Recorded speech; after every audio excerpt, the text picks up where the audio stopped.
মানিক, মামা,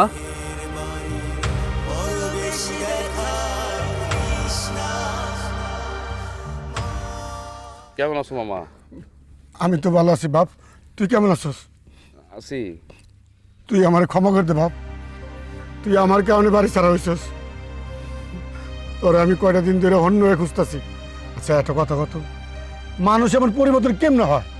6টা মাস হলেও তুই বাড়ি ছাড়ছস। তোর মায়ের নাওয়া খাওয়া ছেড়ে দিছে।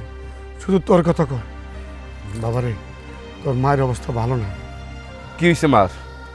কি আর হইব, তোর মায়ের ধাক্কাটা ফালাই দিছে, আমার শরীরে গরম পানি ঢালছে। তোর মাই তো আর তোর মা নাই, ওই বাড়ির চাকরি নিয়ে গেছে। ওর শাশুড়ি, ওর বউ পারলে ওই তুই তোর মায়ের গাদার মতো খাড়াইতেছে। কি কইলা মামা? আরে বাপ, মারে ধাক্কা দিছে আর তোমার উপরে গরম পানি ঢালছে কেন? ভাইজান কইছিল, ভাইজান কিছু কয় নাই? তোর ভাই আর কি করবো? তোর ভাই তো ওর বউ আর ওর শাশুড়ির গোলাম হয়ে রয়েছে। আম্মা কই এখন? হসপিটালে? না রে বাপ, আজকে সকালেই তার হাসপাতাল থেকে বাড়িতে আনছি। চল বাপ, তুই আমার সাথে বাড়ি চল। তোর মাই জানি তোরে কি করবো। না মামা, আমি তখন যাইতে পারুম না। আমি অফিস ছুটি নিয়ে যাবো নে, তুমি যাও। বাজান, তুই আবার মাফ করে দিস। আমি তোর সাথে অনেক বড় অন্যায় করছি।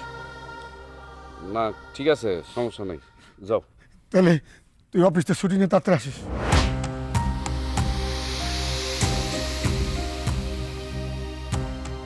মানুষ মার কথা না শুই না ওর কথা কেমনে শুনে? হ্যাঁ, আমার তো মাথাই ধরে না।